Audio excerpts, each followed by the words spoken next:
Elle a foulé le sol de ses ancêtres ce mardi 26 octobre 2021, après 5 jours d'intenses activités à Kinshasa, la capitale de la RDC. Le jet privé transportant Madame le gouverneur intérimaire s'est posé sur la piste de l'aéroport national de Kolwezi sous le coup de 16 heures, heure locale. Le ministre provincial de l'Intérieur, autres membres du gouvernement local, ceux du Conseil provincial de sécurité et une partie de la notabilité locale étaient au pied de l'avion pour accueillir Fifi Masuka Saini. Se confiant à la presse, avec le trophée en main de meilleur contributeur dans la lutte contre la poliomyélite, Madame le gouverneur AI affirme encourager les membres de son équipe gouvernementale d'avoir rendu cela possible. Je pense que c'est le trophée de tout le gouvernement.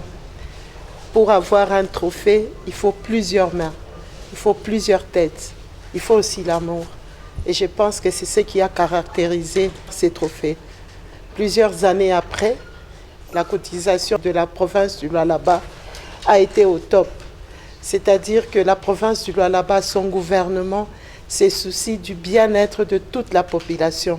En commençant par les enfants, pour que le Lualaba prospère, il faut des enfants, il faut une population en bonne santé.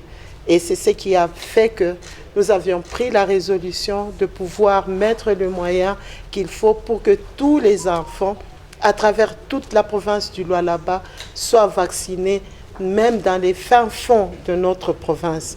Voilà, c'est une fierté, c'est une reconnaissance que le gouvernement central ainsi que la communauté internationale, dans les cadres de la santé, a voulu nous encourager tout en nous donnant ces trophées. Nous avons été premières en cotisation, nous avons été troisième en ce qui concerne l'organisation des vaccins dans notre province. En sa qualité de représentante du président de la République, initiateur de l'Union sacrée de la nation, elle a donné la position officielle de cette plateforme politique du Lualaba sur l'entérinement et la nomination du nouveau bureau de la Commission électorale nationale indépendante, à savoir un soutien sans faille à l'équipe Kadima, ce qui découle de la volonté de la majorité des élus du peuple à la Chambre basse du Parlement, a-t-elle confié. Je suis dans l'Union sacrée, je ne peux que soutenir les représentants légitimes de la population de notre pays qui les ont acceptés.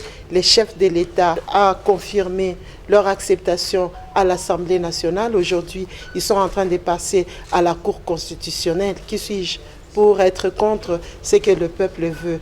Nous ne pouvons que leur souhaiter une bonne chance, un bon travail pour que le déroulement des élections dans notre pays puisse se passer tel que le peuple le veut. Rappelons que la femme numéro 1 du Lualaba avait brillamment représenté la province au 2e forum sur l'éradication de la poliomyélite patronné par le chef de l'État Félix Tshisekedi Tshilombo. Elle avait ensuite conduit la délégation des gouverneurs de 26 provinces du pays auprès du Premier ministre Sama Lukonde Kyenge, avec qui ils se sont entretenus sur le projet de développement de 145 territoires de la RD Congo. Avant de quitter la capitale, Masuka Saini s'est fait vacciner avec tous ses proches collaborateurs contre le coronavirus. Elle en a profité pour apporter un lot de nouveaux vaccins. Le moment était indiqué pour la chef de l'exécutif provincial de sensibiliser ses administrés à se faire vacciner en masse contre la 3e vague de la Covid-19. La population de Lualaba est informée que nous avons amené un lot important de vaccins Pfizer ainsi que Moderna. Nous invitons toutes les autorités, nous invitons la population de Lualaba à se faire vacciner. Se vacciner, c'est épargner la vie de l'autre, c'est épargner la vie de toute votre famille, donc de toute la province ainsi que de la République. Faisons comme les chefs de l'État, comme la première dame, allons nous vacciner, c'est pour nous épargner de cette maladie qui est en train de prendre tout le monde. La mission de Masuka Saini a consisté aussi à faire le suivi de mise en œuvre des recommandations du ministre de l'Enseignement supérieur et universitaire concernant la réouverture de la faculté de médecine, Université de Kolwezi. C'est son assistant principal, le professeur John Toka Dilamono, qui a été dépêché auprès du ministre Mouindo Zangui. Quant à ce, et les choses évoluent normalement.